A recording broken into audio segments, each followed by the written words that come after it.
Veja no ICL Notícias, segunda edição. Anistia avança na Câmara. Bolsonaristas conseguem as assinaturas para começar tramitação de urgência. É mera coincidência? Saiba que as decepções é que nos fazem crescer. No dia em que STF oficializa Bolsonaro réu por golpe, ex-presidente passa mal e é internado.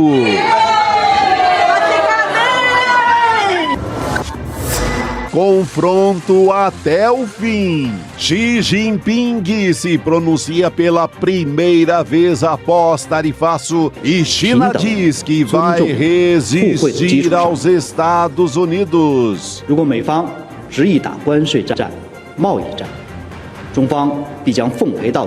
O ICL Notícias, segunda edição, está no ar.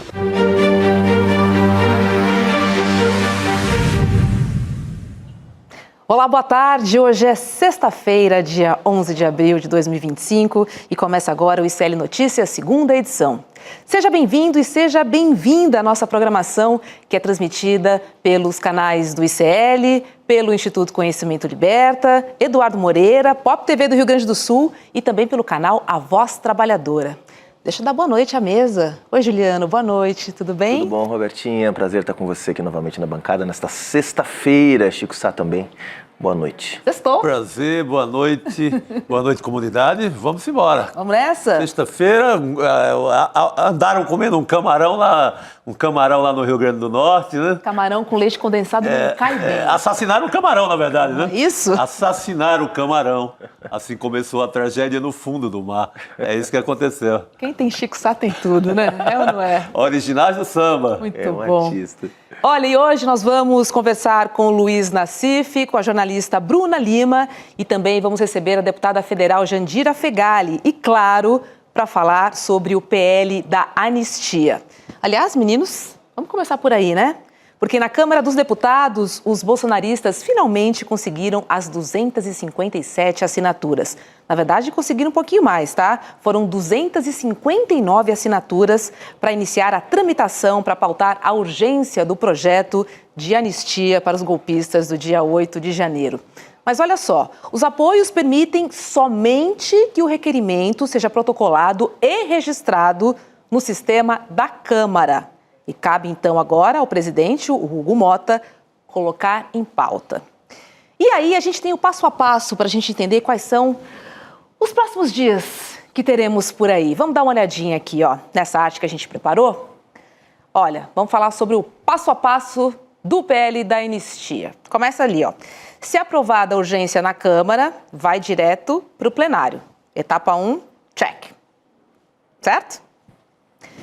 Não foi para o plenário, mas foi aprovada. Se aprovada a urgência. A urgência, na verdade, ela foi protocolada. Se aprovada a urgência, tá certo.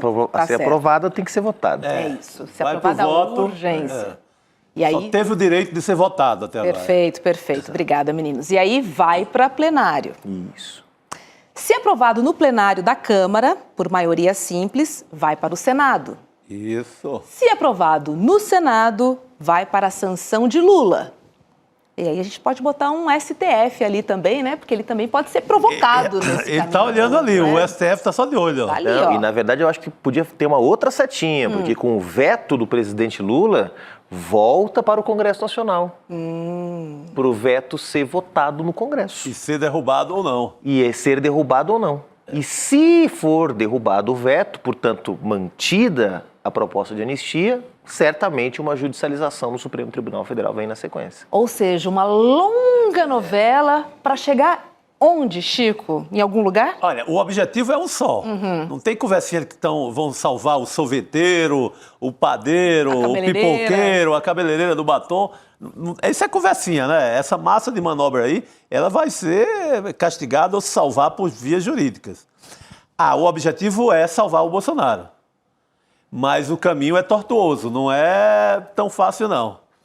Agora, Juliano, você vê, por exemplo, uma diferença entre votar no plenário e votar nos bastidores para conseguir botar a urgência? Totalmente Você acha diferente. que há um constrangimento? Totalmente ou pode diferente, haver um Roberto. constrangimento por parte dos deputados? É diferente porque se esse projeto for pautado, vamos lá, eles conseguiram assinaturas para poder protocolar o projeto. Se ele for pautado, ou seja, se o presidente incluir na pauta de votações, vai ter um dia lá que vai ter sessão, o Hugo Mota vai dizer, bom, agora eu como presidente estou decidindo incluir isso na pauta. Aliás, para quem está nos acompanhando saiba, como é que inclui na pauta? Reunião do Colégio de Líderes.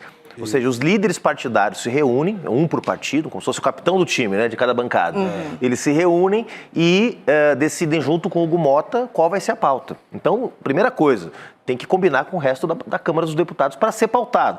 Sim. Digamos que seja pautado. Se for pautado, vai haver certamente requerimentos para votação nominal. O que vai obrigar, não vai ter votação simbólica numa votação polêmica como essa. Sim. Então, digamos que o PSOL, o PT, partidos que são contra a anistia, vão apresentar o requerimento de votação nominal e aí vai aparecer na tela quem são os votos que votaram a favor. Então, eu acho, honestamente, que eles conseguiram, é uma vitória, eles vão comemorar de hoje para amanhã. Agora, que o Hugo Mota coloque para pautar esse projeto, a não ser que tenha uma reviravolta, e como a gente já analisou aqui várias vezes, o Centrão resolva ir para o lado do Bolsonaro. Mas vai ficar guardadinho esse requerimento, se o governo Lula começar a ter muita dificuldade, a tropeçar, e o Centrão encontrar no bolsonarismo uma boa alternativa, eles pautam a anistia. Por enquanto, não é isso que nós estamos esperando, não. Exatamente, o cenário é esse. Se o governo tivesse mais enfraquecido, seria muito fácil. É cenário de governo. Como é que está o governo agora? Se o governo está enfraquecido, já tinha passado. Como o Lula deu uma levantadinha ali nas pesquisas, principalmente nas que colocam os confrontos de segundo turno em 2026, ganhou um fôlego. Eu acho que não passa no Senado nem que a vaca tussa... Está certo disso? Não tem lógica passar. Deve ser uma grande zebra internacional, porque pela contagem, o bolsonarismo não ganha nada lá. Já conta com a má vontade também do Alcolumbre, que não quer colocar essa pauta por lá. Então, pode passar na Câmara, ali no aperto. Aliás, o que é mais irônico, com base no governo Lula. Agora, na assinatura, tivemos 100 parlamentares que têm cargo no governo, que têm ministério, assinando por essa votação em urgência da anistia, que é uma vergonha, né? Mas longe de mim defender o Centrão, Chico, agora a Câmara tem uma dinâmica onde os deputados assinam muita coisa. Óbvio que esse é um projeto diferente, é um projeto importante, mas tem muita gente que assina e que na hora H o seu colega de bancada. Exato, não, mas isso não quer dizer que é voto, sabe? Inclusive já deu confusão isso, né? Do cara assinar requerimento que o partido era contra. Não, importantíssimo o que você está trazendo. O cara pega ali no corredor e assina. Assina, vai, esse chato, esse pastor Sóstenes não me deixa mais em paz, vou assinar para ver se ele baixa a bola. Tem isso. Assina, na hora do vamos ver, muda o voto, é totalmente diferente. Até porque ele vai ser exposto. Claro. Por assinatura é fácil. Pois é. O governador, né, você imagina, o Romeu Zema, por exemplo, que é um aliado do Bolsonaro, ele está ligando para todos os deputados da bancada de Minas, que é uma bancada grande, independente se o cara é do Centrão, se ele é bolsonarista e tal, e daqui a pouco ele emplaca um ou outro deputado fala, putz, mas eu tenho um secretário que eu indiquei no governo do Zema, como é que eu vou ficar, né, se o Zema me pedindo um favor pessoal para eu assinar, vou assinar essa porcaria dessa urgência, depois eu vejo o que eu faço. Então eu acho que também tem... E vai ganhando tempo, Não, você trouxe esses dados são importantíssimos. Boa. É vida prática isso aí. Exatamente. Anos e anos de Câmara. Deixa eu chamar a jornalista Bruna Lima, que é jornalista do portal Platô BR, para conversar com a gente agora. A gente continua falando sobre o PL da anistia, né, Bruna? É um assunto que a gente precisa tratar e você que está aí em Brasília pode trazer bastidor para a gente. Boa noite. Não, ainda não. Boa tarde. Seja bem-vinda, Bruna. Boa tarde, ainda. Sim. Boa Obrigada. Tarde. Oi, Chico, Roberta, Juliano, tudo bem? Tudo, e todo mundo que está assistindo a gente. É um prazer estar aqui com vocês. Bruna, estamos aqui tratando de possibilidades, né? Tanto no Senado quanto na Câmara. Foi o assunto da semana, né, em Brasília. E principalmente dessa sexta-feira, a gente achava que ia esfriar um pouco mais esse assunto, porque, enfim, todos os deputados voltaram para casa e vem final de semana que vem a sessão remota. Só que aí veio a ministra Gleisi dando a declaração que ela deu ontem, né, que indicando que o governo pode ter a intenção de debater com o Congresso sobre a redução das penas dos réus do 8 de janeiro. E aí isso causou mais rebuliço aqui em Brasília sobre isso. Zé, vou recapitular aqui, porque no mesmo dia em que os bolsonaristas conseguiram as assinaturas, a ministra Gleisi Hoffmann, como contou a Bruna aí, deu uma declaração que foi, no mínimo, ambígua, né? Para não dizer desastrosa. Discutir anistia e penas mais brandas para algumas pessoas do 8 de janeiro é plenamente defensável, disse Gleisi. E aí a declaração, obviamente, caiu muito mal, inclusive no STF, segundo Andréa Sadi, tá? Ela disse que os ministros do STF viram na fala da Gleisi um sinal de que o governo toparia um acordo com os bolsonaristas de reduzir, então, as penas em troca de não aprovação da anistia no Congresso. Só que hoje pela manhã a Gleisi postou no Twitter, tentou consertar, na verdade, né? Ela disse que revisão de penas cabe exclusivamente ao STF. Logicamente que essa fala caiu mal ali, né? Então vamos ver como é que foram as palavras para a gente entender direitinho essa saia justa. Vamos lá. Primeiro, Gleisi ontem disse: falar sobre anistia ou redução de pena em relação a algumas pessoas do 8 de janeiro, eu acho que é plenamente defensável do ponto de vista de alguns parlamentares. Talvez a gente até tenha que fazer essa discussão no Congresso. Agora, o que não pode acontecer é uma anistia àqueles que conduziram o golpe no país, ao Bolsonaro e aos generais. E aí hoje pela manhã, por volta das 9 da manhã, ela corrigiu, tá? Disse o seguinte, ó: quero deixar claro que eventuais revisões de pena aos réus do 8 de janeiro cabem única e exclusivamente ao STF, que conduz os processos. Entendo sim que esse debate pode e deve ser feito na sociedade, inclusive no Congresso, como já vem acontecendo de fato, mas sem interferir na autonomia do Poder Judiciário. Reafirmo minha crítica ao PL da anistia e seu substitutivo, que visam a impunidade de Bolsonaro e dos comandantes do golpe. Bruna, conta pra gente como é que essa fala repercutiu aí no Congresso e depois a errata também, hein? Eu acho que o recuo ele veio justamente depois, tanto da fala não ter sido bem vista no STF, como dentro do próprio PT e do próprio governo, assim, porque nessa semana o Hugo Motta, inclusive a repórter Luciana Lima do Platô BR deu esse furo de que o Hugo Motta falou que ele vem conversando com o Lula uma solução, né? E essa solução envolveria a redução das penas. E na cabeça dele, né, na leitura política dele, isso agradaria a ambos os lados.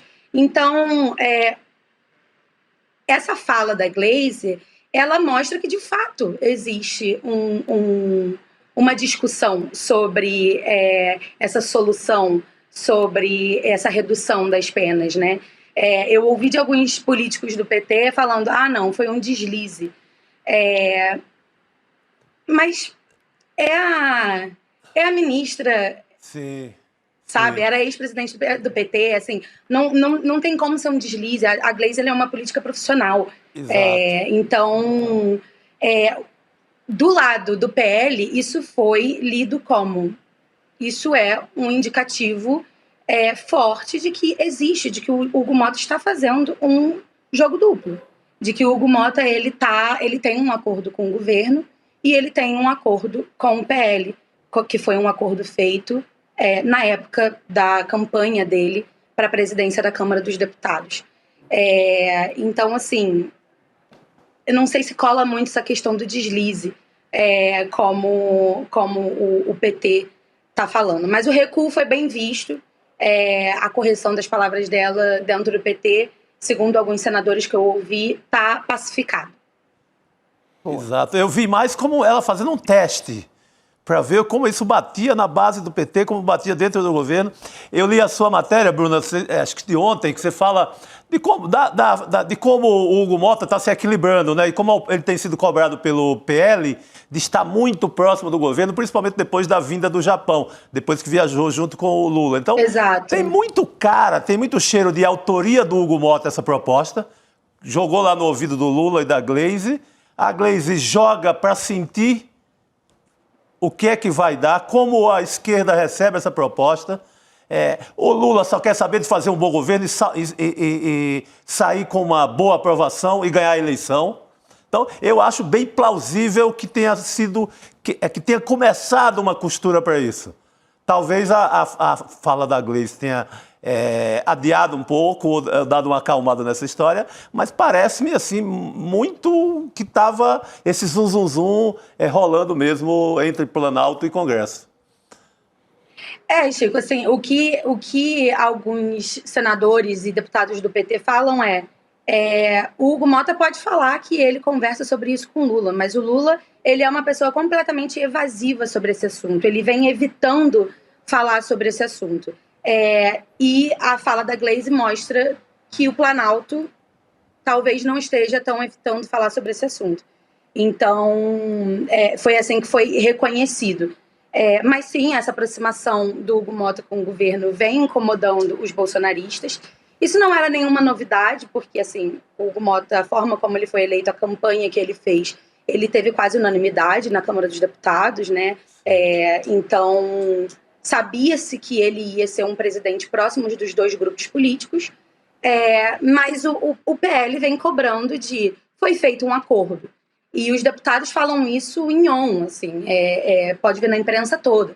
Foi feito um acordo e o Hugo precisa pautar, porque agora a gente tem a maioria, a gente conseguiu as assinaturas. Então, eu acho que ele vai ser muito cobrado nesse sentido,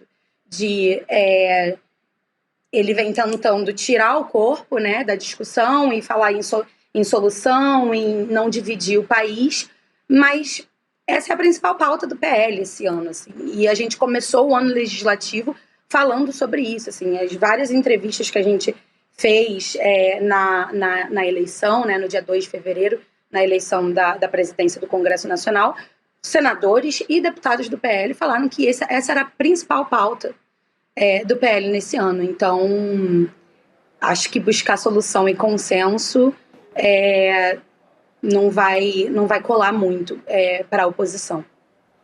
Bruna, bem-vinda aqui ao ICL. Deixa eu te perguntar, a gente está vendo desde o início do ano início do ano não, mas pelo menos depois que foi superada aquela crise do PIX, né, que era uma crise de disputa de agenda da política no país, né, o bolsonarismo querendo criar ali uma narrativa de um governo que cobra impostos, que está atrás do dinheiro do contribuinte, né, o governo tentando emplacar a narrativa de que, na verdade, aquilo representava um esforço para combater os crimes financeiros, enfim, no fim predominou a narrativa da oposição, o governo recuou. Agora, a oposição trabalha com o tema da anistia, para que esse seja o tema no país, numa semana em que eles tiveram derrotas, até consideravam a hipótese de acabar com a obstrução e não fazer mais manifestações, etc. Eles chegaram a acabar com a obstrução. Nas comissões, né? Ficaram um pouquinho no plenário, parece, essa semana, né? Obstruíram algumas coisas no plenário só. E o governo com imposto de renda, taxação de lucros e dividendos, etc. e tal. Você acha que essa fala da Gleice pode estar um pouco nesse contexto, quer dizer, olha, nós não vamos viver de novo o que a gente viveu com o PIX em janeiro, que é ser derrotados, né? Sim. Quer dizer, que a narrativa é que a oposição conseguiu as assinaturas, agora vai votar e nós somos derrotados. Você acha que essa fala pode ser uma tentativa de, digamos, criar uma contranarrativa que, ao invés de derrotados, o governo está dizendo, não, gente, pode discutir até se a cor da bandeira vai ser mudada. Agora, votar é outra coisa, porque o que ela diz é isso, né? Discutir é legítimo, discutir qualquer coisa. Claro que isso pega de surpresa quem lembra de uma Gleice que até poucos meses atrás estava, né, na linha de frente ao bolsonarismo. Siri na lata, né? Exatamente. Então isso, claro, que chama atenção, mas alguém fez essa leitura em Brasília, ou seja, que poderia ser um movimento da Gleice para esvaziar, digamos, esse sentido de derrota que as 257 assinaturas podem representar? Eu não ouvi isso, sinceramente, de ninguém, nem do Centrão e nem da base aliada mesmo, ali do PT, do PSOL, enfim, não ouvi. O que considera realmente é que foi um deslize, e eu acho que algumas pessoas têm a leitura que o Chico teve da questão do teste. Eu acho não, pelo que eu apurei, o governo ele não vê as 257 assinaturas, que na verdade agora já foi para 260, se eu não me engano, como uma derrota, porque assim, o trabalho que o líder do PL veio fazendo nessa semana, a capacidade de articulação política que ele teve, e que o PL tem, enfim, com partidos do Centrão, porque eram muito aliados no governo Bolsonaro também, e muitos deles se elegeram grudados no presidente Bolsonaro em 2022, assim, entre os jornalistas, entre a imprensa e o clima na Câmara dos Deputados era de que ia chegar. A gente sabia que ia chegar até o final da semana, a gente sabia que ia chegar o número de assinaturas. Eu não acho que é para esvaziar o discurso, porque uma parte do governo acha realmente que o tema não avança no plenário. Tanto na hora de votar o mérito, de que não vai ter vitória. Porque se for uma votação nominal, vai ter muita gente que vai ter vergonha de botar o nome ali. Então, eu não apurei ninguém fazendo essa leitura de que foi para esvaziar a vitória do PL, porque ainda tem caminho para percorrer, né? Tá certo. Bruna Lima, obrigada, viu, por participar conosco do N2 nessa sexta-feira. Um bom final de semana para você. Obrigada, gente, por me ter aqui, por me receber. Até a próxima e bom final de semana para vocês também. Boa noite, querida. Obrigado. É isso, né? O Hugo pode ter combinado com a Glaze, mas faltou combinar com o STF também, né? E com o resto da esquerda, que está na luta contra a anistia, gente. Tem um movimento no Brasil contra a anistia, pega mal, né? Tem ponta solta aí. Tem. Conversar não é pecado, mas pelo visto já tinha alguma coisa mais avançada do que a conversa, né? Tá certo. E o STF não pode deixar barato. Eu acho que mesmo com a aprovação, digamos que aconteça o fim do mundo e eles aprovem. Pá, na Câmara, no Senado, Lula dá uma ali de João sem braço, assina. Eu acho que o STF derruba com muita facilidade, porque é inconstitucional. Claro. E o único papel do STF é zelar pelo que está dentro da Constituição e o que não está. Então, eu acho que cai no final. Mas aí fica uma briga muito mais pesada para o STF, que já vem sofrendo todos esses ataques. O mais interessante é que não passe, já seja vetado, acabe lá no Congresso mesmo, essa confusão. Mas eu vou postar uma jurubeba com o Chico Sá, é jurubeba que chama, Jurubeba. né? Jurubeba. De que não passa essa lei na Câmara e no Senado. Na Câmara... na Câmara eu acho que pode até... O governo tem que estar na lona, derrotado, desmanchado. E fim de linha, né? Fim de linha, fim de festa. Lula não é nem candidato. Nesse contexto, para que o Centrão dê uma guinada tão forte assim, para peitar o STF, trazer o Bolsonaro de volta para o jogo como alternativa. E o Centrão arriscar esse capital político essa hora, né? Que está na hora de definir-se por Lula ou para onde vai. Centrão definir? Difícil, só na última hora, né? Só em junho do ano que vem. Juliano, tá gravado, tá? Estamos aí nessa expectativa, vamos ver. Salva aí. O Senado derruba. Exatamente. Passa na Câmara, o Senado derruba. Acho que é mais provável. Obrigada. Bom fim de semana para você. Obrigado para vocês, chamar o pessoal. Rodrigo Viana. Já. Vou cestar antes de vocês, que vocês têm que apresentar o ICL. Rodrigo Viana, vem pra cá. Boa, garoto.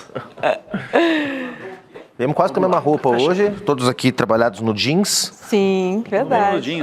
Tem umas confluências, umas confluências dos astros que faz com que ele tenha uma paleta predominante às vezes aqui. Destoei aqui um pouquinho hoje, mas tudo Você bem. está elegantíssimo, elegantérrima, como se diz, né, Roberto? Boa noite, Rodrigo. Boa noite, Chico, também, como sempre. Boa noite, meu caríssimo. O que você achou dessa escorregada da Glaze? Uma escorregada que ela mesma admitiu, pedindo depois uma espécie de desculpa, né, dizendo foi uma frase mal colocada, né? Porque ela podia ter dito o que ela disse, mas de outra forma, né? E depois é o que ela tentou fazer. Na verdade, ela deixa em aberto, mesmo na hora do pedido de desculpa, a ideia de que o Supremo, eventualmente, pode rever as penas, o que é um fato, né? Fazer a revisão criminal é um processo mais longo, um processo mais complicado. Mas o que deu a impressão ali é que ela estava apoiando que o Congresso atropelasse o Supremo, estava endossando essa tese e tal, né? Mas acho que vocês já comentaram bem isso. Ela deixou uma porta aberta para se precisar Quem está no papel dela, no Congresso, e quer aprovar... essa é a anistia que conta. Anistiar de imposto quem ganha até 5 mil. Essa é a única anistia que o país quer no momento. Então, quem está nesse papel dela, que é uma luta árdua ali contra... Centrão contra todo mundo, cozinhando, conversa, aceita conversar sobre qualquer coisa. Tira a Dona Maria da Bíblia de Tubarão, aquela que fez o serviço no Planalto, né? Tira da cadeia e não sei o quê. Então ela ouve tudo isso. Mas não significa que na hora H, vá apoiar essa votação. Né? Rodrigo, Juliano disse aqui que acha que não passa no Senado. Nem na Câmara, ele disse. Ele acha... Ele é mais... Acho que não passa nem na Câmara. Ele é mais nem otimista. na Câmara. O que você acha? Não, eu acho que pode passar na Câmara, sim. Mas que no Senado, isso eu conversei com um ministro que é do PT, quando começou essa ideia de anistia, e ele me disse assim, olha, a nossa garantia, né, nas conversas internas, o Alcolumbre, nas negociações, disse que esse assunto não anda no Senado. Eu falei na Câmara, ele falou, na Câmara não temos tanta... Exatamente, na Câmara acho que pode até passar. Então, não é que o Alcolumbre seja nenhum esquerdista, mas o Alcolumbre tem investigações contra ele no Supremo também. Então, a última coisa que ele quer, Roberto, é parecer que está afrontando o Supremo Tribunal Federal, o Alcolumbre, que é o presidente do Senado. Então, ele tem motivos mais do que políticos, motivos até pessoais também, para frear o avanço desse projeto. Agora, mesmo que aconteça, que dê tudo errado e passe na Câmara, no Senado, primeiro que isso vai levar meses e meses. Segundo, o Lula pode vetar, acho que é aquilo que o Juliano estava explicando aqui no começo do programa. Não é um projeto de lei, está na regra da Constituição, o presidente pode vetar. Aí o Congresso tem que derrubar o veto, e para derrubar o veto precisa de mais voto.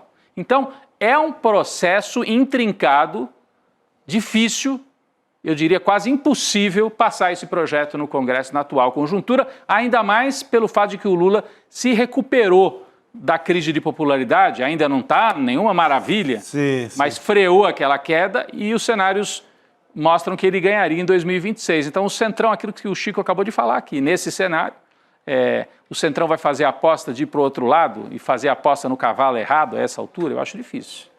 Pois é, bem complicado. Bem complicado mesmo. Mas deixa eu aproveitar ainda nesse assunto mesmo e perguntar para vocês o seguinte. Constrangimento à parte, né? Se for para plenário dos deputados se manifestarem ali publicamente, de que forma ou que partidos vocês acham que provocariam o STF nessa questão da anistia, na inconstitucionalidade? Eu vejo de cara o PSOL indo lá, mais batendo a porta. Vai ser entre PT, PSOL, PSB também. PDT também, né? PDT dá trabalho. Dá trabalho na parte jurídica, né? Não vamos esquecer que o Bolsonaro é inelegível por conta do PDT. Uma ação que foi assinada pelo Valber Agra, né? Pelo Valber Agra. Representando juridicamente o PDT, que tem uma assessoria tradicionalmente muito Eles trabalham muito bem em né? Procuradoria-Geral da República, no Supremo, estão sempre lá do plantão. São os partidos que poderiam provocar. Então, é isso, né? Primeiro, o Lula pode vetar e aí eles têm que derrubar o veto. Aí, se fizerem isso, os partidos ainda podem depois ir ao Supremo e dizer que é inconstitucional, que a anistia fere a Constituição, porque coloca em xeque a ideia da democracia como um valor central. E aí o Supremo vai ser provocado e vai dizer que é inconstitucional. Então, é um projeto que não vai avançar. É uma luta política do Bolsonaro para tentar arrancar, talvez, algum outro acordo. Por isso que hoje começou a circular essa ideia de que o Hugo Mota está tentando costurar um acordo. Deixa essa anistia para lá e vamos sentar os três poderes e ver o que a gente pode fazer para diminuir a pressão. Talvez mudar as penas para aqueles crimes. Tem mais de 500 pessoas já condenadas, né? 14 anos, 17 anos. Aí é muito, só que é muito porque o código... São 5 crimes são cada 5 crimes. Então o que poderia ser mudado? Mudar a pena mínima desses crimes, talvez? Você pode mudar. E aí isso pode retroagir para favorecer quem já está condenado e alterar as penas. Mas é bem diferente de anistia, isso significa diminuir as penas, né? E aí isso poderia favorecer também o Bolsonaro, porque se cai as penas para quem cometeu lá, em vez de 14, levam 10 anos. Isso vai cair para ele lá na frente. Vai cair para ele também. No caso do Bolsonaro é tão maluco, porque ele está pedindo anistia, ele não foi condenado ainda.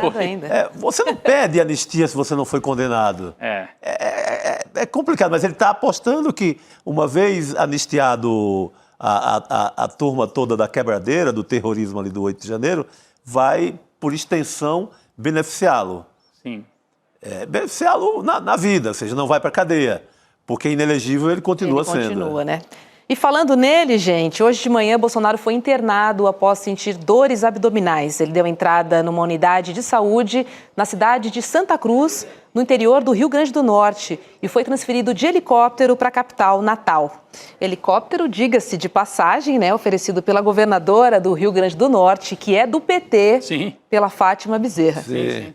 Que destino, Ele né? pegou todo esse pacote novo aí do Padilha, que distribuiu ambulâncias pelo Brasil inteiro. Ele pegou uma ambulância novinha do SAMU, foi nas melhores condições possíveis. A governadora cedeu o helicóptero, ele se deu bem nessa viagem. Agora, Roberta, desculpa, você ia falar. Não, só ia completar que, segundo os bolsonaristas, essas dores são fruto da facada que ele sofreu, né, em 2018. E na tarde de hoje, o Hospital de Natal divulgou um boletim médico dizendo que Bolsonaro estava com parâmetros vitais estáveis e clinicamente orientado e sem dor após analgesia.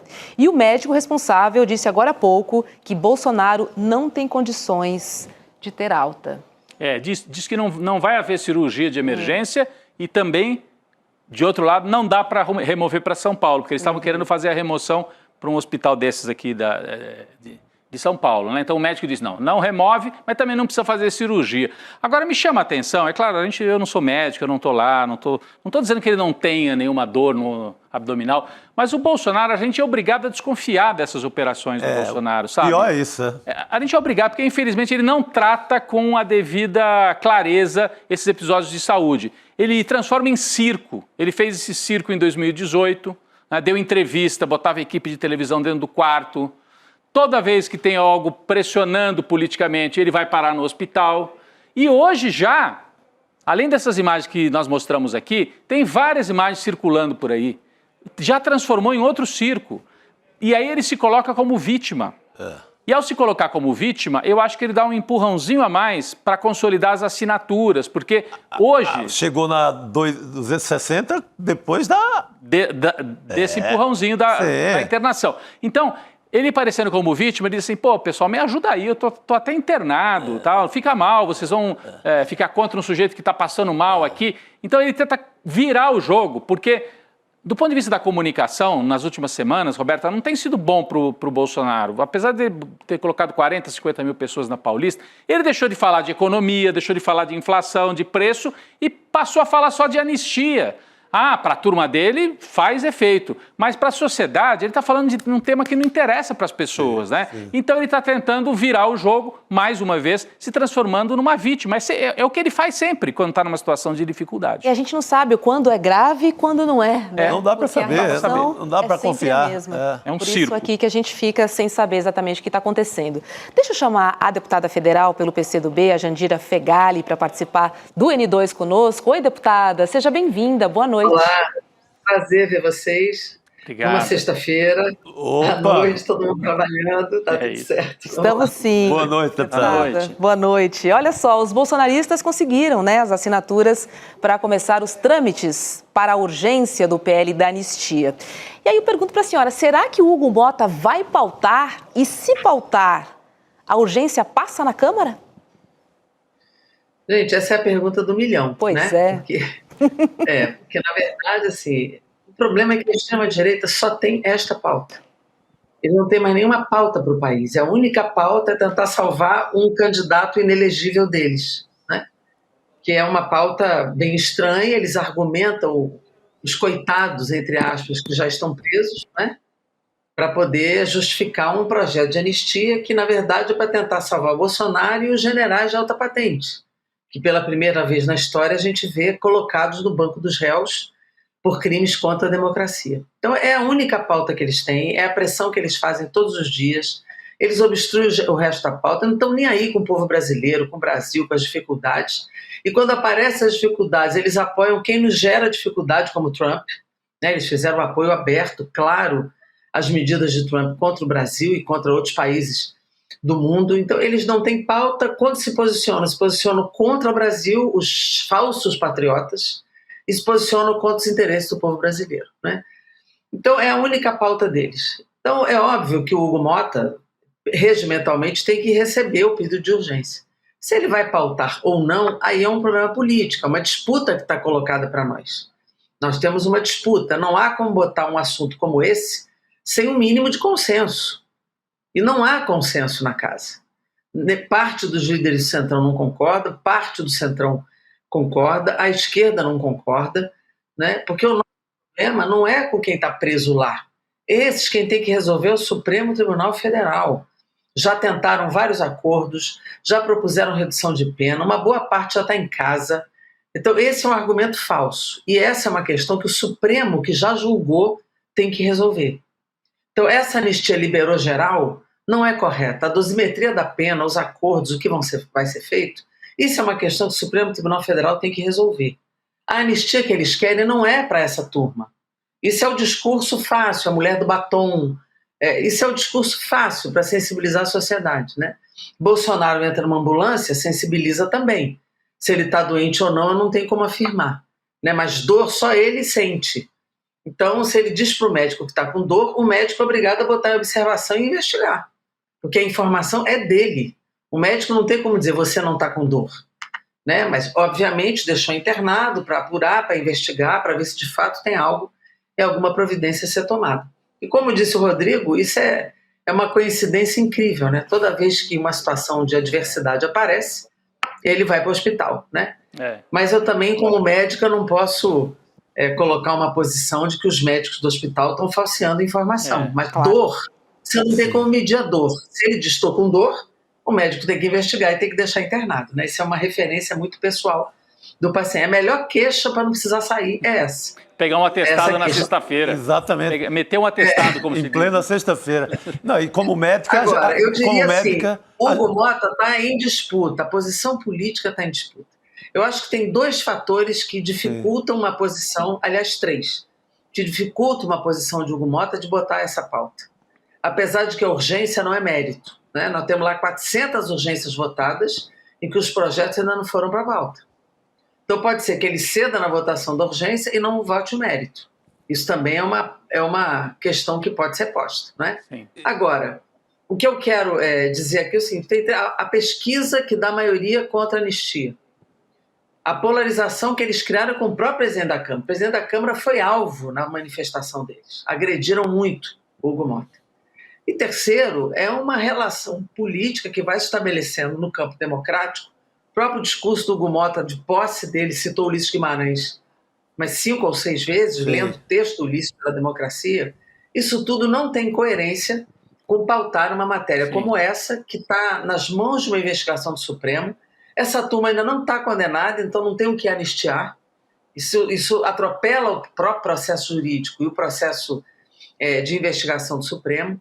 Todos os relatórios de investigação da CPMI que eu participei, da Polícia Federal, da PGR, do próprio Supremo, mostram provas robustas, contundentes de participação e de comando de Bolsonaro sobre esse processo.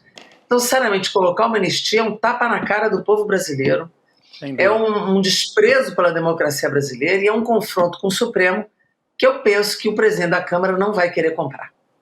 Exatamente, deputada. Você falou da sua condição de médica, eu lembrei daquela vez que você salvou lá o Flávio Bolsonaro no debate. Ele começou no debate, desmaiou. Então, eu acho que pela família, como médica, a senhora já fez aquela boa ação, né? Como o SUS está fazendo, né? O SUS que ele nunca defendeu também está fazendo pelo fazendo Bolsonaro lá agora. hoje. O SAMU, o SUS que está atendendo Bolsonaro, é Lula que está atendendo Bolsonaro, né? Na verdade. Exatamente. Mas a senhora acha que na hora porque para votar essa questão da urgência e votar a anistia, vai chegar um determinado momento que o Hugo Mota vai ter que sentar ali com o líder de cada partido e daí que vai sair, vota ou não vota. Essa hora, como é que você imagina? Tem chance de um acordo de líderes nessa hora? Para a gente tentar prever um pouco o futuro? É o que eu digo. O líder do PL é um insistente nesse tema, é o único que insiste nesse tema. Alguns têm ficado em silêncio, então a gente não sabe a posição. Né? Uma coisa é parte da bancada assinar, outra coisa é a posição do líder. Né? Isso. Então alguns líderes não têm se posicionado publicamente. O Bolsonaro fala muito do Kassab, mas eu não vejo essa posição do líder do PSD, Antônio Brito. Acho ele muito tranquilo e mais cauteloso em relação ao tema. Né?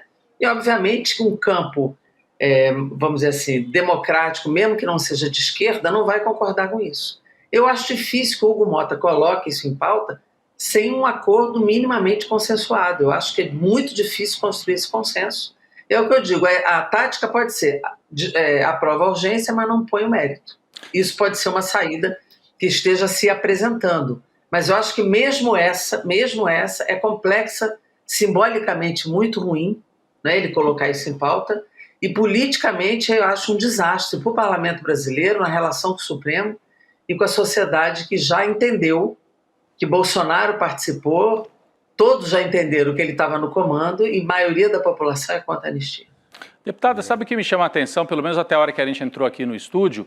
A lista publicamente não apareceu, né? A gente tem a informação, alguns deputados até da esquerda, o Lindbergh disse que chegou a ver a lista, mas publicamente ela não foi entregue assim, tá aqui a lista, 268, sei lá, Exato. 260 assinaturas. Então a gente fica assim, não é que eu esteja duvidando, parece que tem mesmo as assinaturas, mas eles mesmos têm dúvidas se esse pessoal mantém as assinaturas. Sim. Porque uma parte, deputada, é de gente dos partidos que têm ministérios, né? União Brasil acabou de ganhar de volta o Ministério das Comunicações, o PSD, republicano.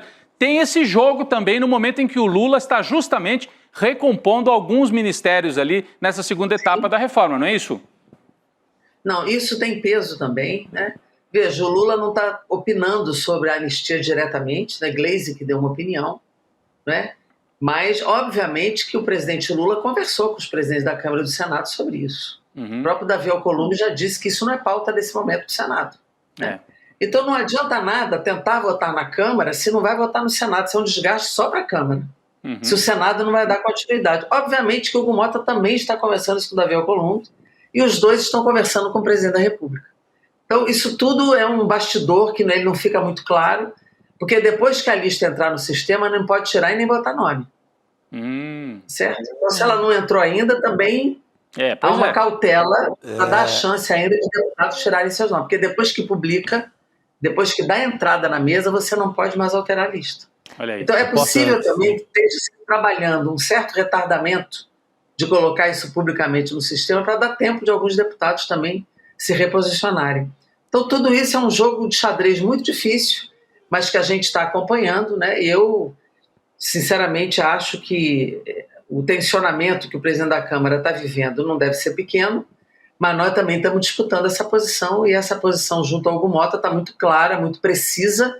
Inclusive, no acordo da sua eleição, isso foi colocado na mesa, por nós. Né? Então, é um processo que ele precisa ponderar, porque há acordos também do campo democrático com ele na eleição, que botou claro que não poderia dar continuidade à pauta da anistia. Então, é uma disputa que nós estamos fazendo. Perfeito. Muito bom. Deputada, a gente já está quase se despedindo da senhora. Deixa eu só fazer uma perguntinha rápida aqui. Há possibilidade do presidente da Câmara dar um duplo carpado, de repente, e pensar num grupo de trabalho, ou talvez levar para a CCJ para ganhar um tempo? Arthur Lira fez isso, vocês lembram, né? Pois é. Boa pergunta. Fez isso. Excelente, Roberto. O Arthur Lira fez isso, e fez isso para retardar também a votação, porque isso é um projeto de lei. Isso, em tese, não precisa nem de comissão especial, nem de grupo de trabalho, nem de coisa nenhuma. Né? Ela é uma pauta que pode ser apenas de mérito na CCJ. Então, gerar um ambiente, um grupo de trabalho, algo assim, é uma política de protelação. Pode ser feito? Pode. Arthur Lira fez, o Hugo Mota também pode fazer.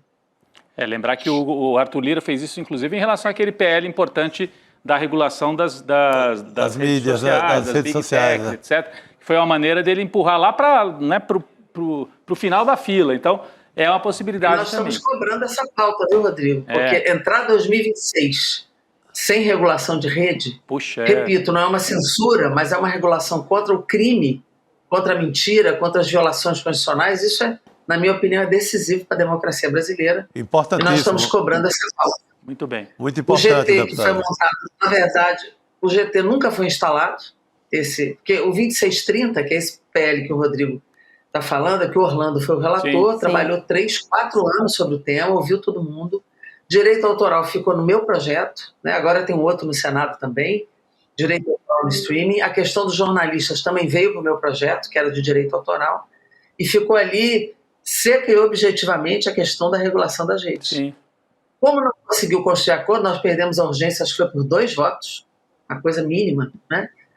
Então o Arthur Lira resolveu fazer um GT e destituiu todo mundo. Inclusive Orlando não tem mais certeza se vai continuar na relatoria. Nós estamos cobrando a retomada do tema, porque ela é decisiva para a democracia em qualquer lugar do mundo e no Brasil, particularmente, com a eleição no ano que vem, nós precisamos tratar dessa pauta. Muito bem. Tá certo, deputada. Exatamente, eu perguntei porque eu lembrei, né, do PL, né, que o Arthur Lira tinha manobrado. Talvez aconteça de novo. Não sei, é mais uma possibilidade. Ele errou na questão das redes. Pois é. 2 GTs, um certo e o outro errado, né? Exatamente. Tá certo, deputada. A política é uma caixinha de surpresas aqui. Obrigado. Boa noite, deputada. Muito obrigado. Boa noite. É isso, né? Existem milhões de possibilidades nessa história. Sim. Para essa novela se desenrolar. A gente continua acompanhando. Vou chamar o Luiz Nassif para participar do nosso programa agora. Não temos Luiz Nassif? Daqui a pouquinho o Luiz Nassif. Daqui a pouquinho tem Luiz Nassif, porque, olha, gente, pela primeira vez, desde que a guerra tarifária foi iniciada por Donald Trump, o presidente da China, o Xi Jinping, fez um pronunciamento público sobre o assunto. A agência de notícias estatal chinesa informou que Xi Jinping fez um apelo ao primeiro-ministro espanhol, o Pedro Sánchez, pedindo que a União Europeia resista ao que chamou de assédio de Trump. Vamos ver o que ele disse. Olha só. China e a União Europeia devem assumir suas responsabilidades internacionais, proteger juntas a globalização econômica e resistir juntas a qualquer assédio unilateral. E aí, em outro momento, Xi Jinping disse que guerras comerciais não são boas para ninguém e, abre aspas, o mundo precisa que China e Estados Unidos conversem. Disse ele, fecha aspas. O presidente chinês também se mostrou disposto a manter a aliança com a Europa e declarou que as tensões com os Estados Unidos não podem interferir nas relações comerciais entre China e União Europeia. Então, o que a gente vê aqui, né, muito claramente, são blocos, né? Ele está tentando romper o bloco. Exatamente, quer dizer, formar o bloco, né? Porque a gente entende também que essa guerra tarifária, ela afeta o mundo todo. O mundo todo, mas os impactados se unem.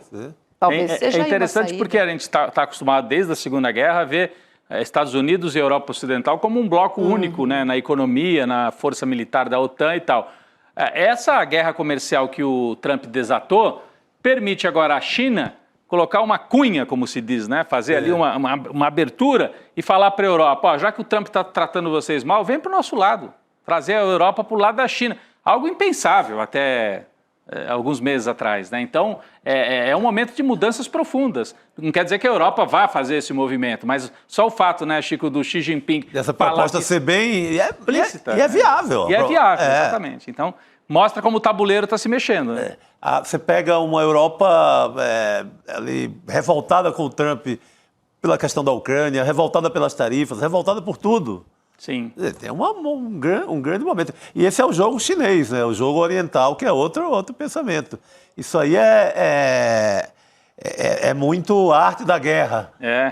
Sabe? É outra parada. Não vai ser com a afobação, vai ser nessa forma que a China vai engolir todo mundo. Vai lentamente puxando mais atores para o seu lado, né? É isso. Para se fortalecer também. Vamos chamar o Luiz Nassif para participar desta conversa com a gente. Oi, Nassif, boa noite para você. Seja bem-vindo. Boa, gente. Tudo bom, Nassif? Boa noite, Nassif. Tudo bom, né? Daqui a pouco eu vou no Gilberto Gil, hein? Opa! Tempo rei. É isso aí.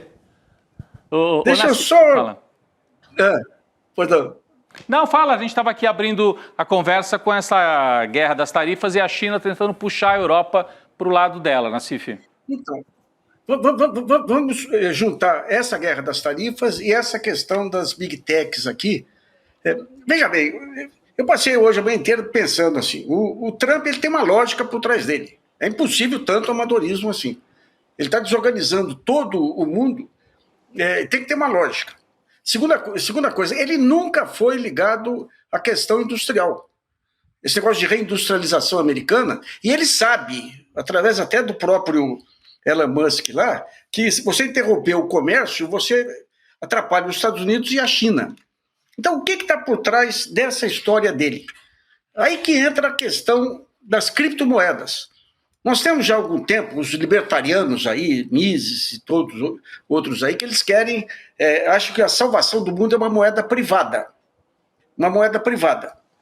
O que o Trump está fazendo? Ele está criando um caos de tamanha envergadura no mundo inteiro, inclusive nos Estados Unidos, e a ideia dele é que a partir desse caos se possa impor as criptomoedas como as moedas de troca.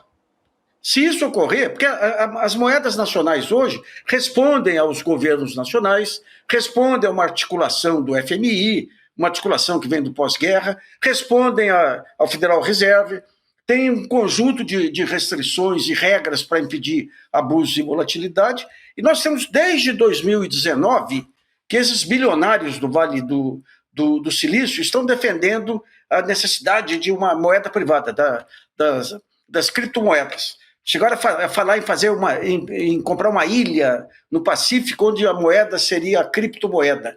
Falaram em colocar a criptomoeda. Então, o que está por trás daí é algo muito pior do que a guerra comercial, que de tão destrambelhada assim não tem futuro. Foi o que o primeiro-ministro da China falou com 120 de alíquota aí, não tem comércio aí. O que ele quer é a desorganização final. É o golpe final para o domínio das big techs no mundo. Porque a partir do momento que você tira as moedas nacionais, tira a articulação das moedas nacionais, as moedas de troca vão ser aquelas moedas que são controladas pelos grandes bilionários. O Elon Musk já articulou criptomoeda, o Trump, quando entrou agora, criou um ETF dele para criptomoeda, o Milley dando golpe lá.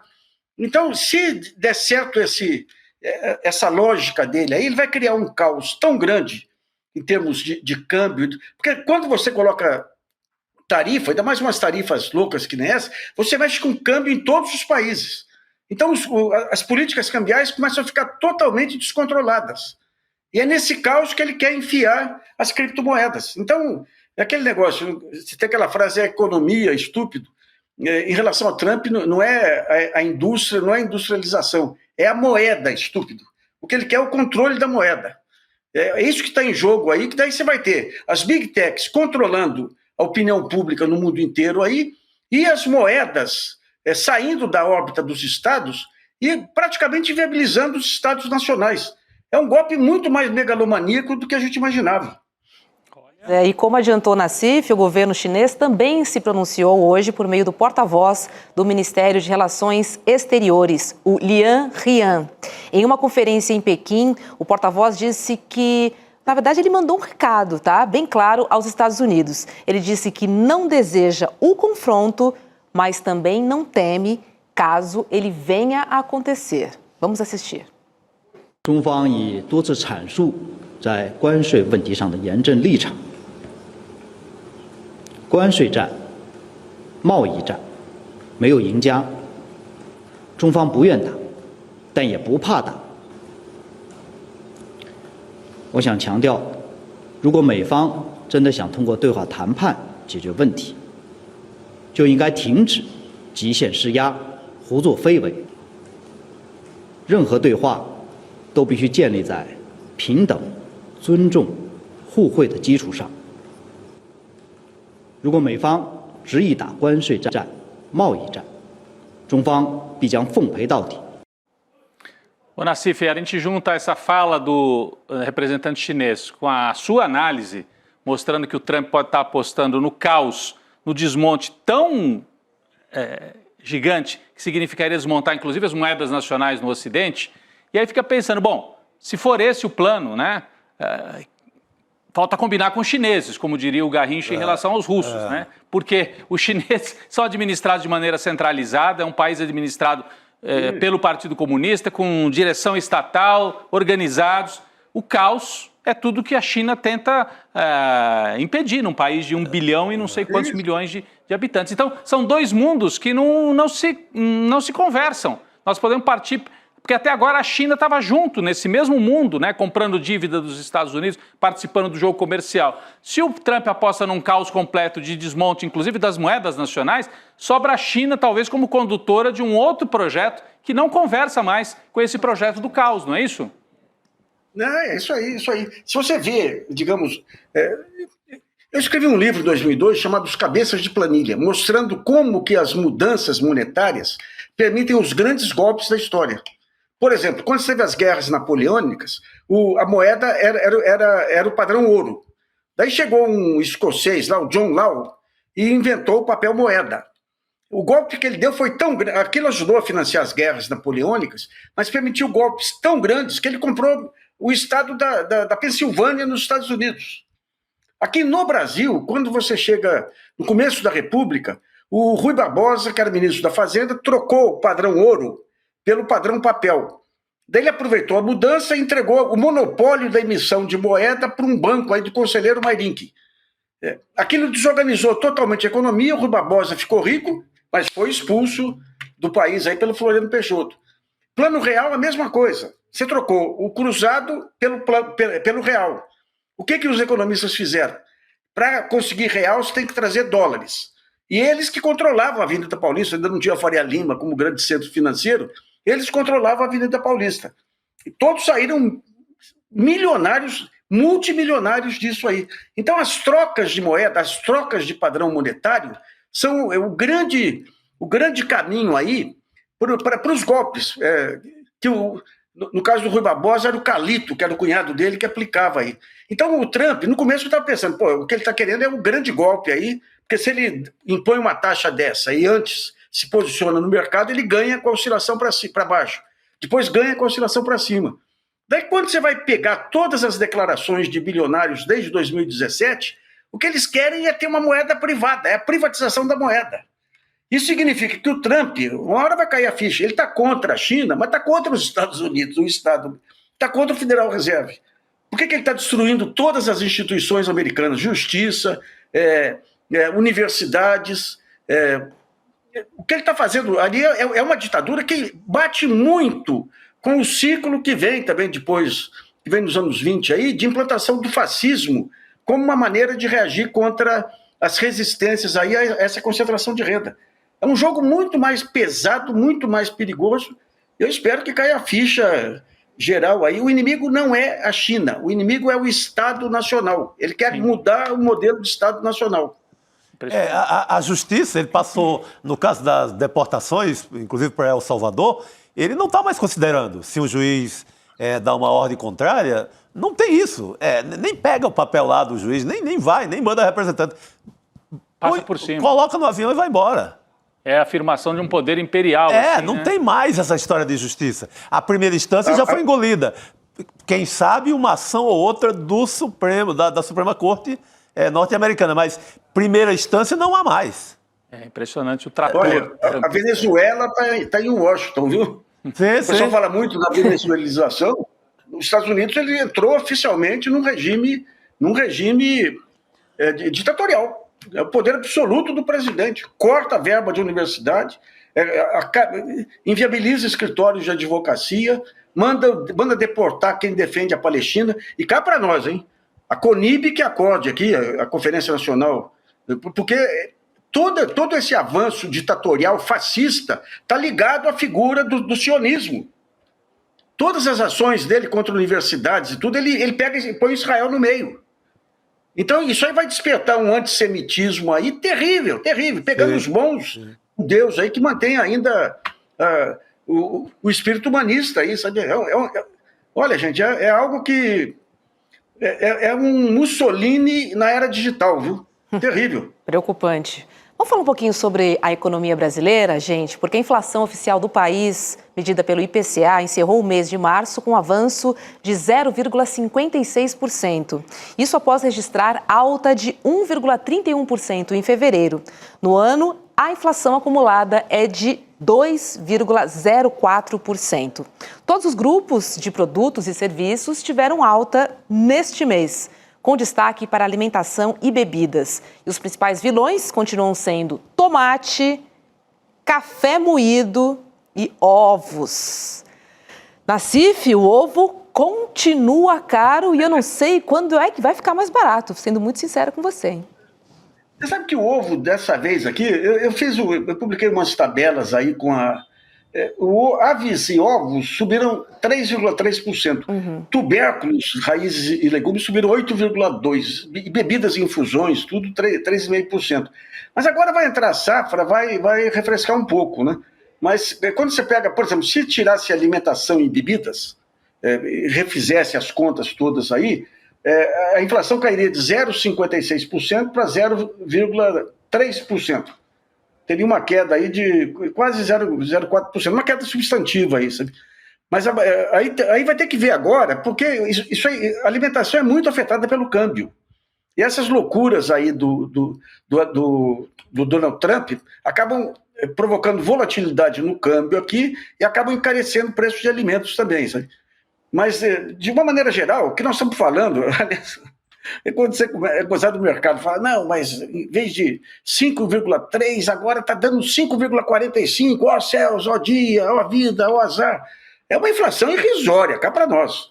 Para um país aí com as características do Brasil, com as características históricas do Brasil, ou seja, jogar essa Selic aí de 13,5%, 14% aí para tentar segurar preço aí é uma loucura. É uma loucura. Agora, o que o governo está fazendo, está esperando uma boa safra esse ano para reforçar os estoques reguladores. Você tem a Companhia Nacional de Abastecimento, o que ela faz? Quando tem uma safra boa, ela armazena milho, armazena ovos, armazena... Ovos eu não sei qual é o tempo de duração. Armazena feijão e tudo. Quando os preços começam a disparar, ela vende no mercado para segurar preço. Isso aí foi desmontado totalmente no período Temer-Bolsonaro e se a safra vier boa, como está prometendo, então você reconstitui tudo isso e é possível que até o final do ano o Banco Central já comece a acelerar a queda da taxa Selic aí, sabe? Ô Nassif, um ponto que tem sido apontado hoje, até tinha uma colunista no UOL trazendo esse ponto, com esse tarifaço do Trump e o medo numa recessão global, o preço do petróleo está caindo, né, internacionalmente. E quando o preço do petróleo cai, isso também pode ajudar aqui no Brasil, né, a puxar o preço dos alimentos para baixo. Pelo menos essa é a aposta de alguns assessores ali no entorno do Haddad. Então teria, de um lado, a safra que você estava citando, né, uma safra grande que pode ajudar a diminuir preço, e de outro, o petróleo cai internacionalmente e aí isso ajuda também, é que demora um pouquinho, mas ajuda a trazer os preços e a inflação para mais perto da meta, né? Isso acho que leva alguns meses ainda para a gente assistir, né? É isso. E tem uma balança que não dá para pesar muito ainda, que a China vai comprar mais soja do Brasil. Aí, já começou. Anunciou. Isso aí vai puxar um pouco o preço para cima. Por outro lado, a China vai sentir os efeitos aí no nível de atividade também, que puxa para baixo. Ou seja, tantos fatores para cima e para baixo que a gente... E mais, o mais importante, nada indica que o Trump vá parar com essas bombas relógio dele aí, sabe? Então, olha, nas próximas semanas... Isso aí, digamos, é um jogo tão arriscado que eu acho que nas próximas semanas, no próximo mês aí, a gente vai ter um quadro mais claro aí do que o Trump pretende, e qual a reação do mundo, né? Pois essa aproximação da Europa com a China é inevitável. A China já se aproximou da Rússia, já se aproximou do Japão, já se aproximou da Coreia, países que eram historicamente adversários, né? Então é interessante, o Trump resolvendo destruir a ordem monetária e a China aparecendo como a grande esperança aí do Ocidente aí de preservação de um mínimo de racionalidade aí na articulação entre as nações, né? Isso, Chico. Nassif, e a indústria nacional, que estava começando a mostrar ali os sinais de vida, com novos parques industriais, uma coisinha ou outra. Você acha que com esse efeito Trump agora vai para o espaço essas conquistas aí da turma do Alckmin, daquele núcleo, ou tem jogo ainda? Não, tem jogo. Tem jogo porque o Trump ele vem com esse negócio anti-meio ambiente também, mas quando você pega a Europa, China, todos preocupados com o meio ambiente. E a reindustrialização brasileira vai se dar em torno aí da transição energética, né? Você tem 3 planos aí no fundo. Você tem a Nova Indústria Brasil do Alckmin, tem a transição energética do Haddad. Do Haddad tem a Simone Tebet, que está com as obras do PAC aí, eles estão fazendo as transoceânicas, ligando o Atlântico ao Pacífico, aí, desde o Porto de Santos até Suape, até o pessoal do norte lá. Sim. Isso aí vai multiplicar, digamos, o comércio do Brasil com a Ásia aí, sabe? A única questão é que os Estados Unidos, embora é o segundo país importador, ele importa mais equipamentos e a China importa mais matéria-prima, né? Então, de alguma maneira, você tem que fazer uma reciclagem aí para começar a atuar, né?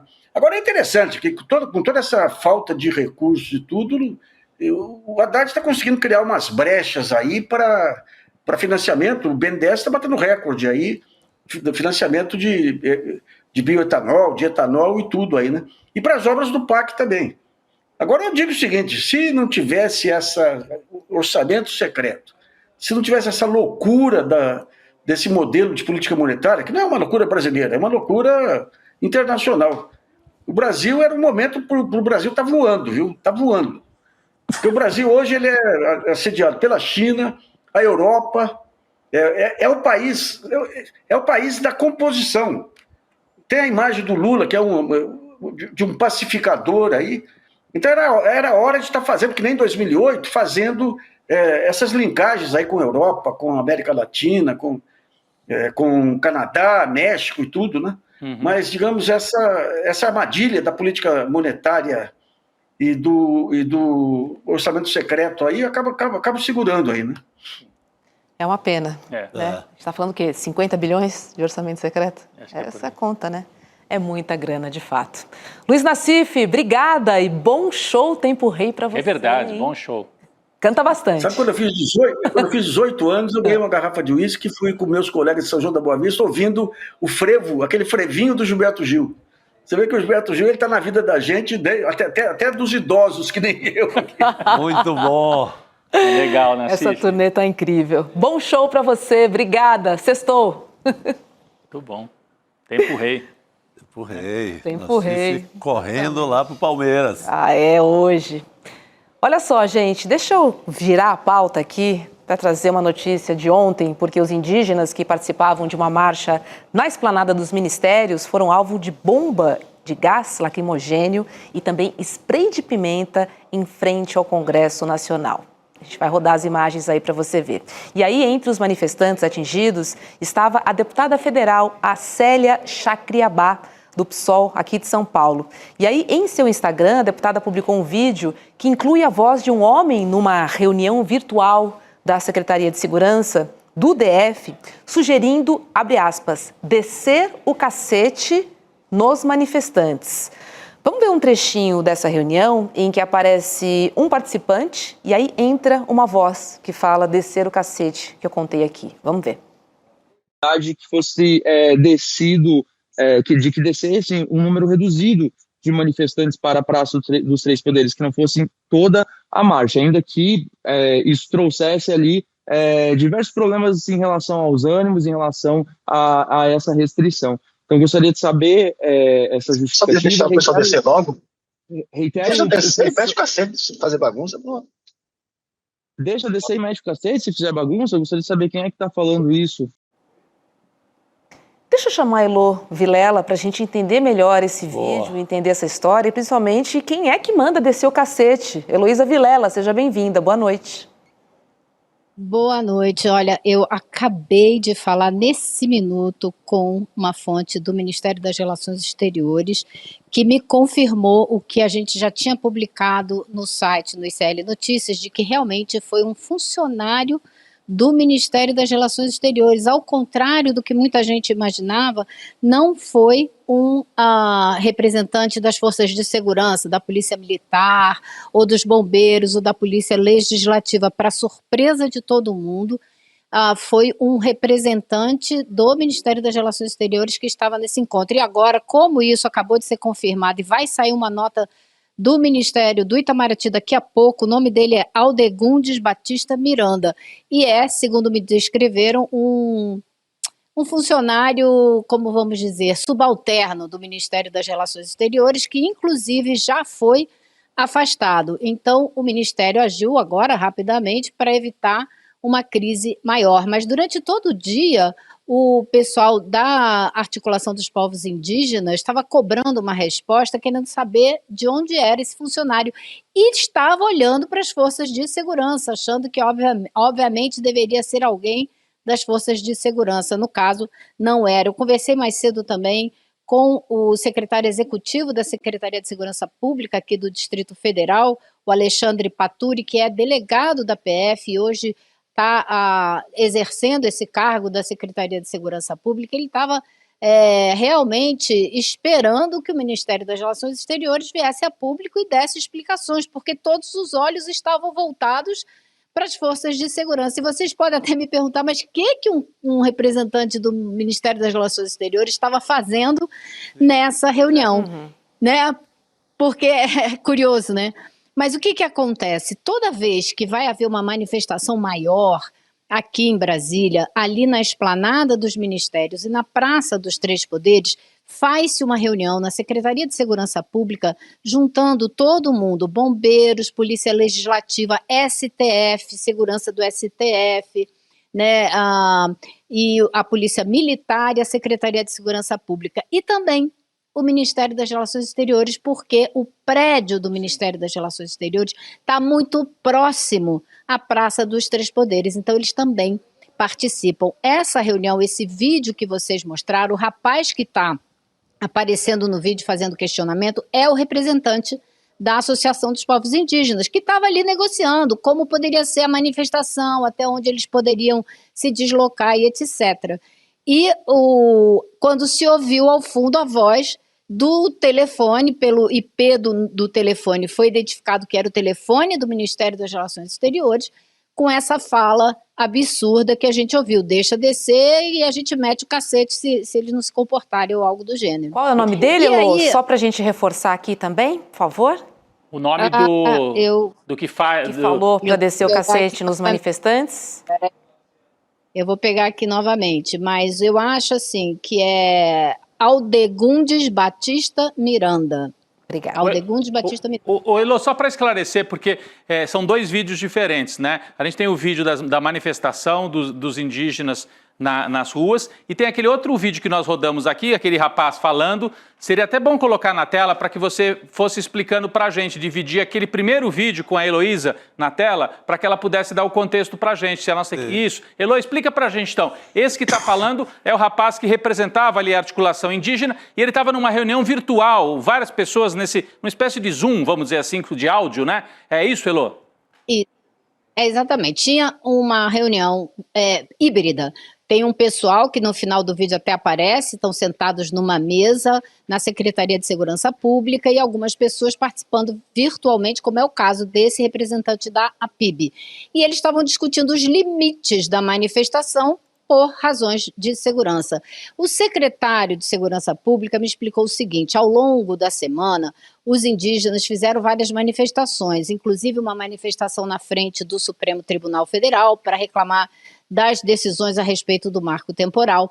Cerca de 500 indígenas entraram no Congresso Nacional, a entrada foi organizada, foi permitida.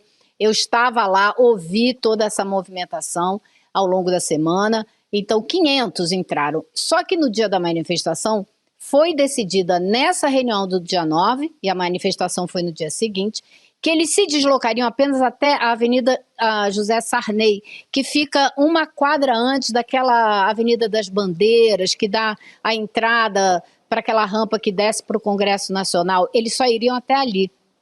O que aconteceu na hora da manifestação? Eles furaram esse bloqueio e invadiram o gramado em frente ao Congresso Nacional. Isso justifica a violência que aconteceu? Certamente não. Mas, a partir daí, a Polícia Legislativa reagiu, lançando bombas de efeito moral, teve spray de pimenta e o secretário de Segurança Pública reiterou, não foi a Polícia Militar que lançou essas bombas, foi a Polícia Legislativa. Mas o pior foi essa frase, né, dita, gravada nessa reunião, que é um absurdo imaginar que alguém de qualquer um desses órgãos, talvez até especialmente do Ministério das Relações Exteriores, se expresse dessa maneira a respeito da manifestação legítima dos indígenas que vieram que vieram a Brasília, como vem todo ano, reclamar os seus direitos.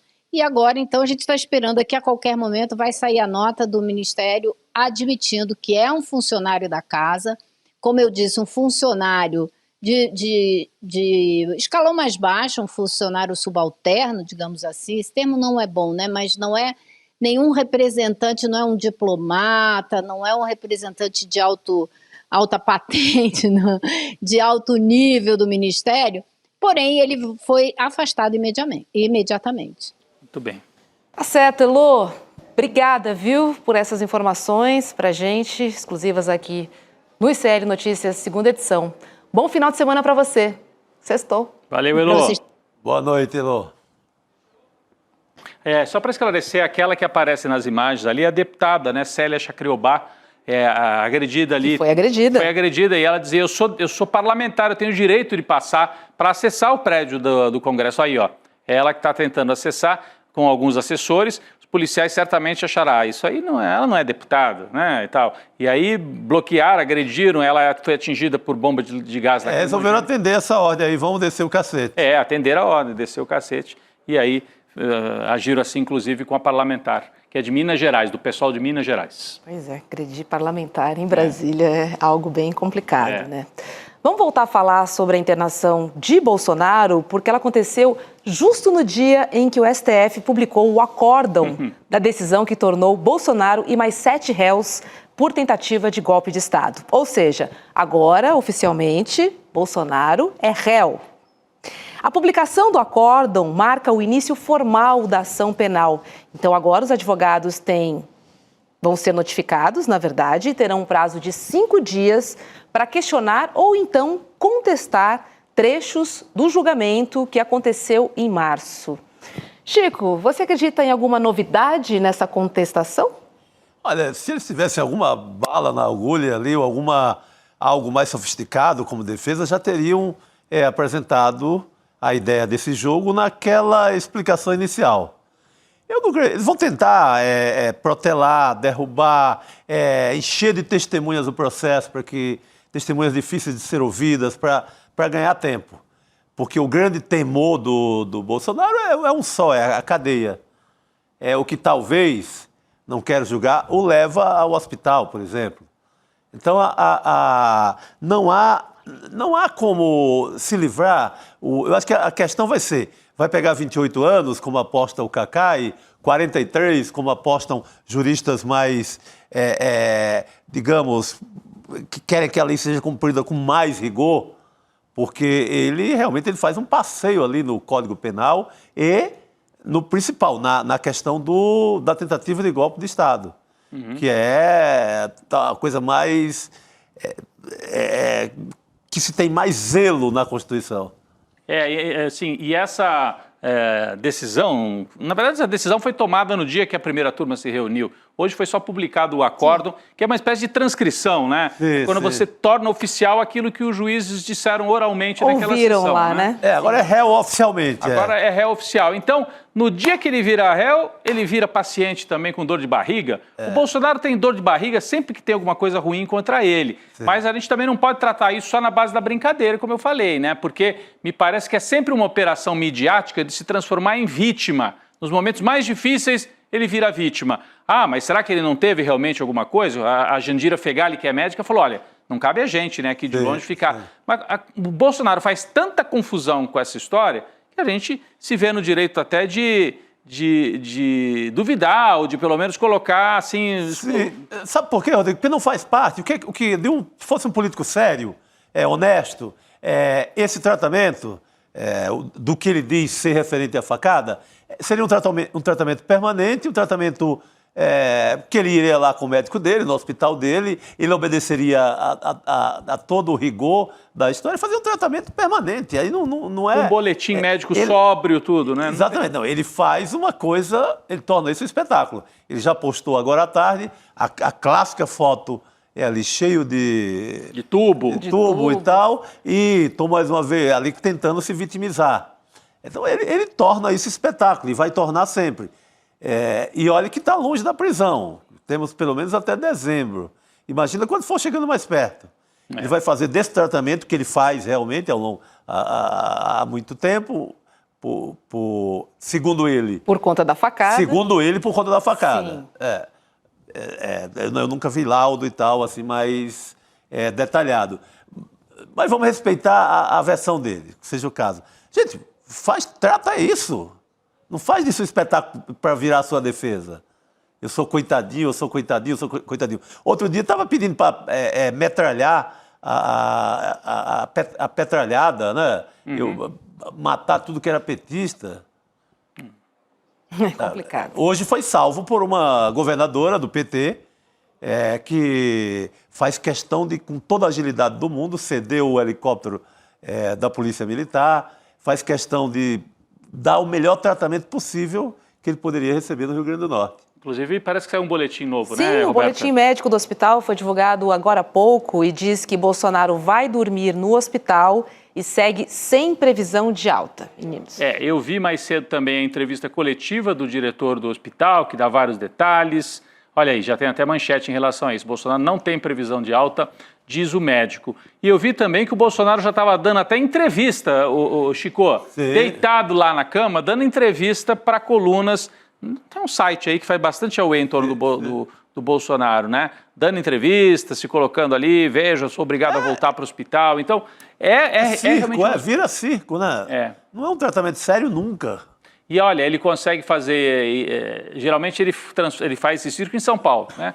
Já fez também em Brasília e tal. Dessa vez está fazendo no Nordeste, tentando abrir um espaço ali no Nordeste também. Olha aí, o momento em que ele chega ao hospital. Eu não sei se essas imagens, a produção pode nos dizer, será que são em Natal ou são na cidade do interior? Aí já é a chegada em Natal. É em Natal, né? Já a chegada... Em Natal, realmente. Porque primeiro ele se sente mal visitando uma cidade do interior do Rio Grande do Norte.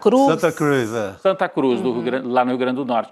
E aí ele é removido de helicóptero, né? Por isso que o Chico falou, helicóptero cedido pelo governo do estado. Vai buscá-lo. A gente tem imagens também num campinho de futebol ali, do helicóptero que vai buscar o Bolsonaro, cedido pela Polícia Militar, e leva o ex-presidente até Natal. Aí tem todo esse aparato. Eu até diria que um certo aparato é normal, é um ex-presidente da República, né? Mas aí ele quer também parecer simplão, vai deitado, todo assim. Você não vê isso com outros presidentes? Não, ele quer o espetáculo, tanto que ele evita qualquer ideia de que seja uma coisa dentro da normalidade de um hospital, que o tratamento dele, que devia ser feito, e parece que não faz nunca, porque ele prefere que a coisa estoure, acabe no hospital. Sabe? Essa parte é muito delicada. A forma como ele usa isso politicamente faz com que a gente duvide em muitas ocasiões. Sim. Olha o helicóptero que eu citava agora há pouco, Chico, lá fazendo a transferência. É esse aí, olha. Foi buscar o ex-presidente no interior do Rio Grande do Norte e levou para Natal, lembrando que ele está fazendo uma espécie de turnê política, né? E ele é tão desalmado que ele agradece a Polícia Militar, agradece ao cara lá, a médico, a não sei o quê, e ele não agradece à governadora Fátima Bezerra, que foi quem resolveu essa parada toda. Ele não tem o menor... E o Marinho, o senador Marinho, lá do Rio Grande do Norte, Rogério Marinho, ele é quem pede a governadora. Poderia ter decência de, pelo menos, agradecer a governadora, né, que tão bem o atendeu. Não, é um desalmado, como a governadora é do PT, ele jamais vai agradecer. Isso é a cara dele. Né? Você lembrou mais cedo, o Chico lembrou mais cedo, quando o Flávio Bolsonaro desmaia, dentro do estúdio da TV Bandeirantes, se não me engano, no Rio de Janeiro, num debate. A Jandira Fegali, que é médica, se aproximou para tentar pará-lo. E assim, um outro candidato, acho que do PSDB também, tenta pará-lo. Normal, né? Você vê uma pessoa passando, opa, ainda mais desmaiando, né? Dá um susto danado. E aí diz que rapidamente o pessoal da família Bolsonaro tirou a Jandira, não queria que a Jandira Fegali o ajudasse, porque não queria ficar com essa peste de que foi ajudado por uma mulher médica e comunista ainda. Comunista. Hoje foi ajudado por outra. Outra socialista, petista. É isso. Ironia do destino, né? Tá quase acabando o nosso programa, mas eu quero trazer um recadinho importante para você que pensa que investir é só para quem tem muito dinheiro, para quem é milionário. E, na verdade, a gente sabe que não é bem por aí, né, Rodrigo? Não é. R$10, por exemplo, você já consegue investir no Tesouro Direto, sabia? Sabia, mas para falar a verdade, nunca fiz. Mas dá, viu? E eu conheço um cara que vai ajudar a gente a entender sobre investimento, porque o que acontece é o seguinte, você vai ali, tentar fazer um investimento, e aí te vendem uma ideia dos sonhos, né? E aí embaixo tem uma letrinha pequenininha que fala, olha, corpo 6, taxa de administração, imposto de renda. E aí o que acontece é que, na verdade, o investimento que você acha que faz tem um monte de desconto. E leva um rim. Leva tudo. E às vezes você lucra quase nada. Muitas vezes você sai no prejuízo. Isso também é verdade. Por isso, você não pode perder uma aula super especial que o Eduardo Moreira, que tem mais de 20 anos aí no mercado financeiro, vai dar pra gente, inclusive para você que não entende essa linguagem e que nunca investiu na vida. Tem um jeito fácil do Edu, que a gente conhece aqui nos nossos jornais, que vai ajudar você a administrar o seu dinheiro, você a investir. E olha, o Edu simplesmente cravou todas as previsões em aulas anteriores. Bacana, né?